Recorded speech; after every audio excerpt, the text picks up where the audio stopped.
Hello, I am Dan Stapleton, and with me is TJ Hafer. Hey, how's it going? You reviewed Spacebase DF-9. I did. It's Double Fine's kind of Dwarf Fortress-esque space station simulator.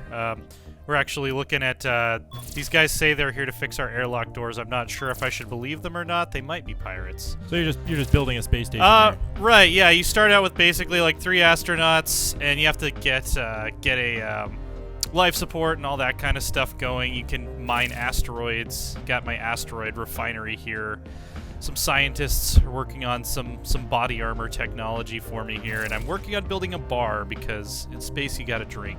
You got if Star Trek and Star Wars have taught us nothing, it's there has to be a bar. Right, exactly. Where else are all of the crazy miscreants of the galaxy going to go? So you kind of wanted to like this game more than you ended up liking it. Yeah, I mean, really the problem is, and we'll probably see some of this, is that the random events. There's a couple things that happen. We can get like a derelict show up. I'm actually gonna send a guy over here.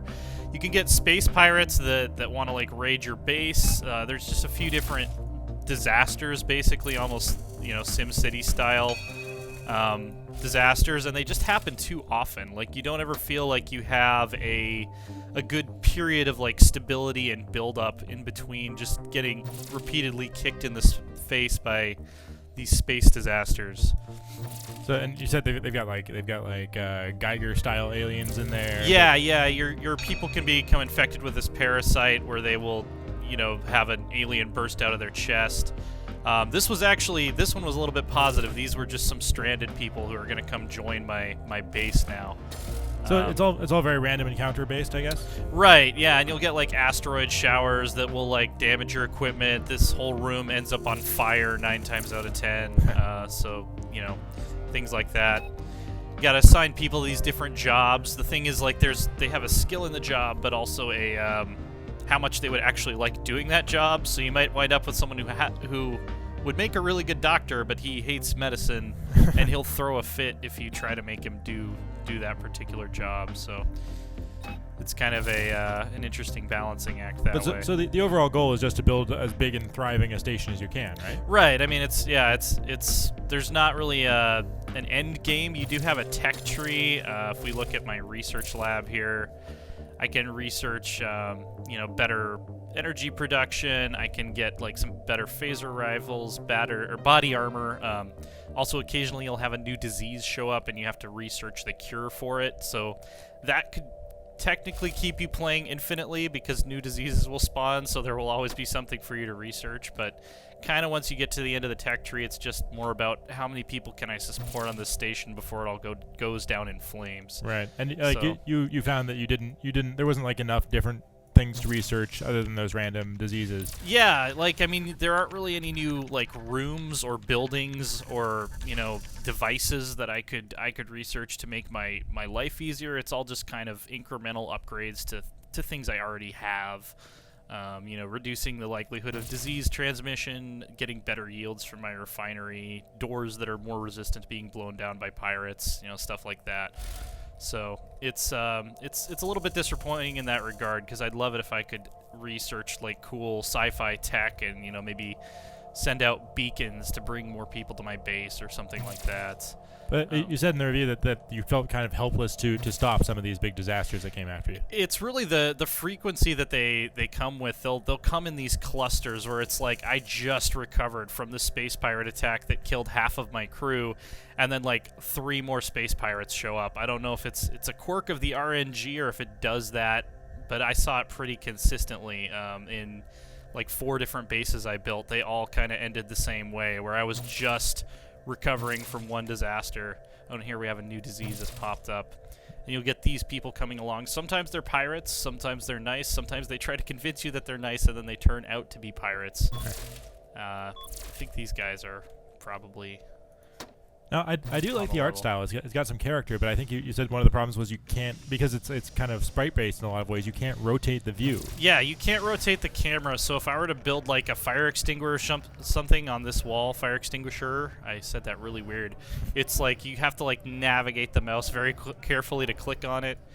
Sometimes it's hard to tell how much floor space you're going to have in a room like this. You can do this and bring down the walls, which helps sometimes, but you get weird stuff like that where you can't really see what's going on from time to time.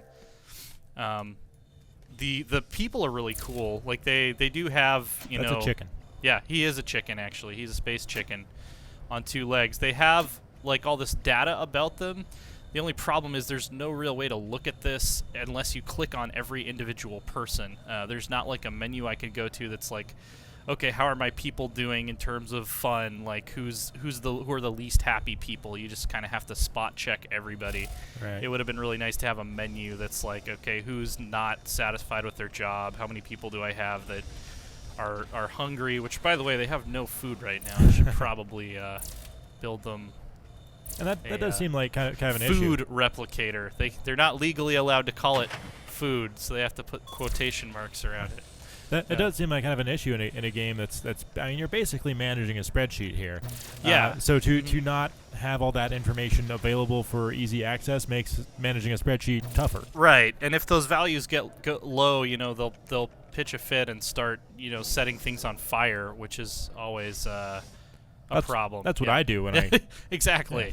Yeah. I hate my job so much. I'm just gonna set everything on here in fire. There were like 4 fires in the IGN office last week because of that. But, it seems like you guys are covered from them pretty fully at this point.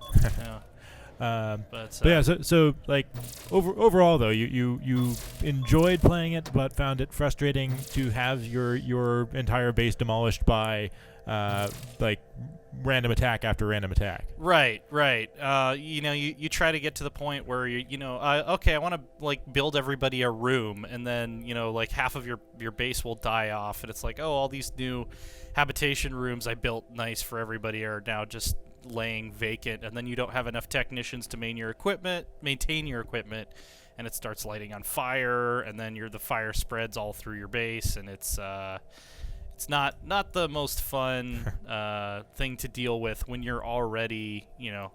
They're kicking you when you're down. Yeah, because, I mean, one of the other problems is if we get any pirates show up, you'll see that unless I go into this menu and turn everybody into a security officer for the duration of the attack, they'll just basically run around and get shot. They don't like run for safety or anything like that.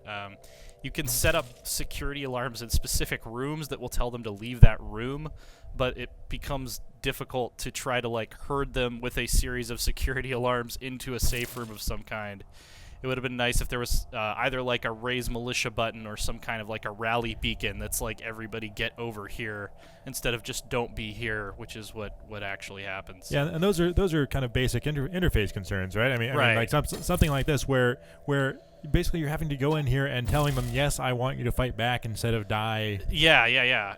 And then after the attack, you have to go back into that menu and switch them all back. Remember what you have them switch the set to and switch them back to that. There's no indication of what their previous job was, so it's like unless you get someone like this where it's like, okay, obviously he's gained a lot of XP in technician. He was probably a technician. You just kind of have to guess what you had them doing. Right. Oh, somebody died of starvation there. Yeah, because nobody's building the this apparently. They say we are not pirates. This is real. That's exactly what a pirate would say. Yeah, let's.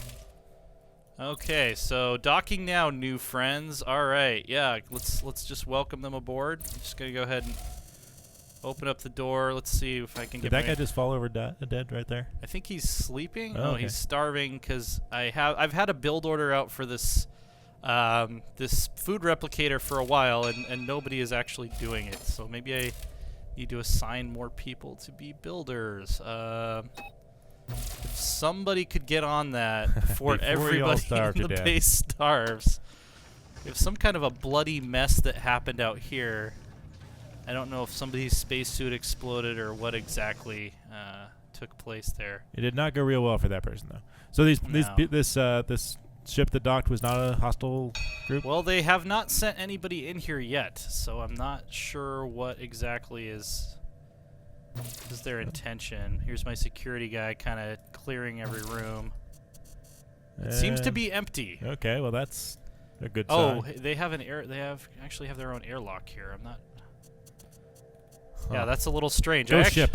I actually have not seen that happen before. It might be could be a bug, a random event or a bug. Killed in combat. Oh, what's going on? There must be somebody on the boat. Turns out there was somebody on there. Yeah. Do I have a raider? Do I? Are they outside? They're not making it super easy to find. No. See, like there, I can click. Okay. All right. Where is he though?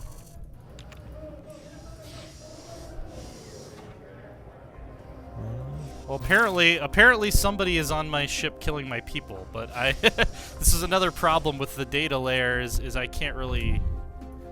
So, would you say that he's in your space base killing your dudes? Exactly. That's what happens. This technician is incapacitated. But these guys aren't really freaking out, so I'm not sure. But what's the biggest base you've gotten? Like, what's the population? I mean, I think I got it up to like 24 at one point, and then like 11 of them died in a single attack, more or less. And then I had another pirate attack right after that, and then another pirate attack like 30 seconds later. So I don't know if the RNG just hates me or what, but that could be. Yeah. You're not a very likable guy, TJ. No, I'm generally not. People just they're like, oh, that TJ. Well, anyway, so you're giving this game a 6.8. It's okay. Yeah, I mean, it's I would definitely say I had fun with it, but I was left wanting, definitely better ways to visualize the data, better ways to, control my ship, better ways to deal with the kinds of disasters that pop up. Maybe a mode where, because you do get to select the danger level of the area you're settling in, but even on the extremely low danger, somebody's under attack, somebody's getting killed. Is somebody? See, this is very strange. There must be some kind of like ninja that is like picking us off one by one here. It's almost like a the Thing scenario going on. So let's make sure that in the review we add under the plus column Space Ninjas. Yes, exactly. All right. Well, thank you, TJ, for coming by and showing us Spacebase DF-9. Yeah. And for everybody out there, for all things Spacebase DF-9, all the things there are, keep it on IGN.